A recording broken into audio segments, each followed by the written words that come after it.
I never thought I'd be the guy making one of these vids. But here we are, the day started like every other in Oak Ridge Estates. Our quiet little slice of suburban paradise. My name's Michael, and I've been here with my wife and our 8-year-old son Tyler for about 3 years.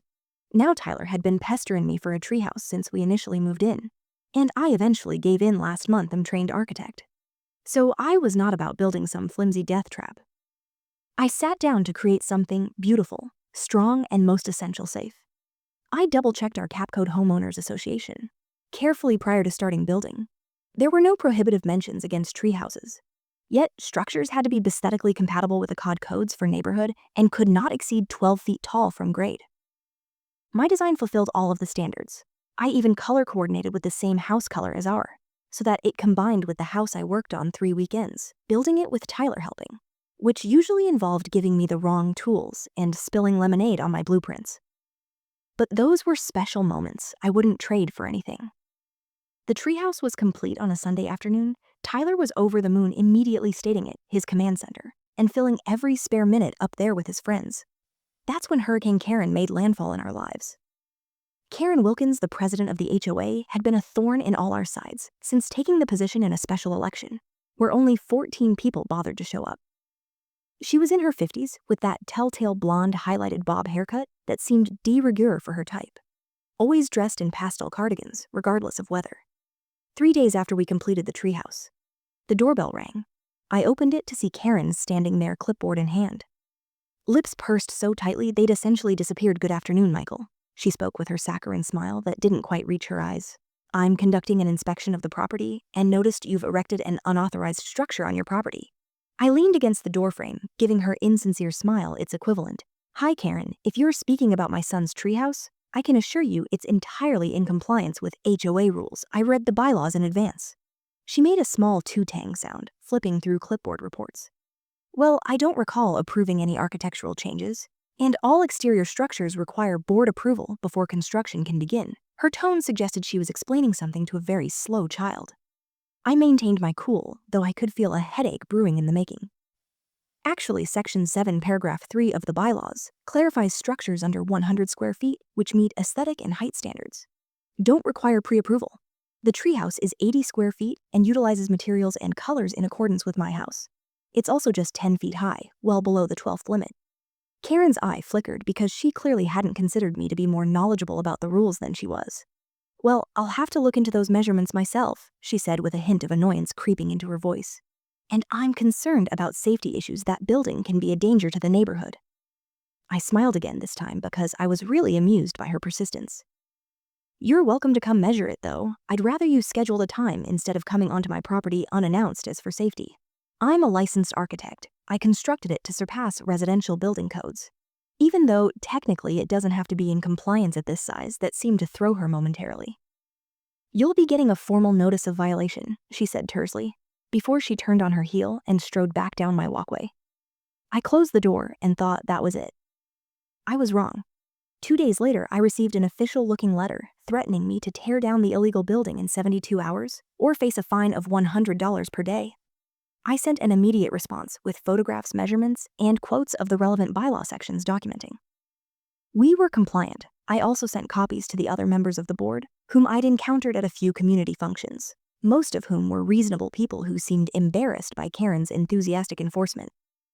The following weekend, my family and I spent the night at my in-laws. We left Saturday morning and returned Sunday night. Tired but satisfied after a nice visit, as we pulled into our driveway, Tyler immediately knew something was wrong. "Dad," he said, his voice small and confused, "where's my treehouse?" I looked to see where he was pointing, and my stomach dropped. The massive oak tree still stood, but the treehouse was entirely obliterated. Not a single board remained. Only a few stray nails and bits of splintered wood littering the ground beside the tree. Tyler began to cry as my wife tried to console him. I felt a chill, a rage building inside me as I surveyed the scene. Scattered around the tree were tiny scraps of evidence, boot tracks, and our flowerbed pieces of wood. And most damning of all, a pink clipboard that lay abandoned beside the trunk of the tree.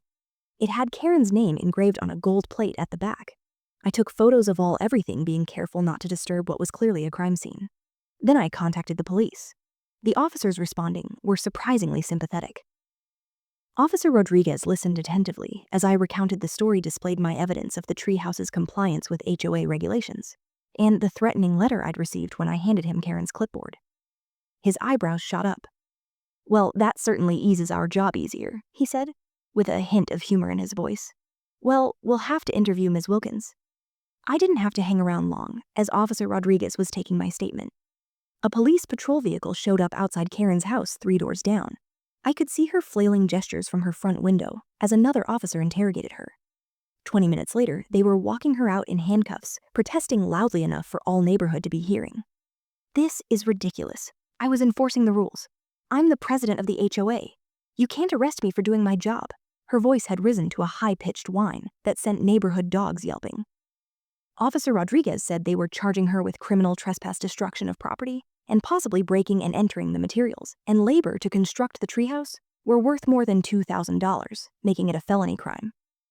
In our informed the following day, I filed a civil lawsuit against Karen personally, and the HOA for property damage, emotional distress, and breach of covenant. My attorney assured me we had a slam-dunk case when the other board members realized the legal liability Karen had imposed on them. But they called an emergency meeting and voted unanimously to remove her as president. They also voted to pay my civil claim immediately, agreeing to pay for a new, better treehouse and paying our legal costs. Karen's legal troubles were only just beginning at her arraignment. The judge seemed particularly unmoved by her claim that she was merely enforcing policy, as she stood there dressed in her pastel cardigan, now looking significantly less tidy. After a night spent in holding, the judge refused to accede to her lawyer's plea for leniency. "Mrs. Wilkins, you are charged with criminal destruction of property. A Class E felony in this state. The maximum is up to 4 years imprisonment and up to $10,000. The color drained from Karen's face as the judge continued on. "You are not allowed to contact the plaintiff or onto their property and suspended from all HOA activity until this case is heard." She swayed ever so slightly, grasping onto the defense table for support, as the complete force of her actions at last seemed to hit her. "But I was merely doing what I was instructed," she whispered, her voice barely audible in the courtroom, which suddenly fell silent. "No, Mrs. Wilkins," responded the judge firmly. "You were breaking."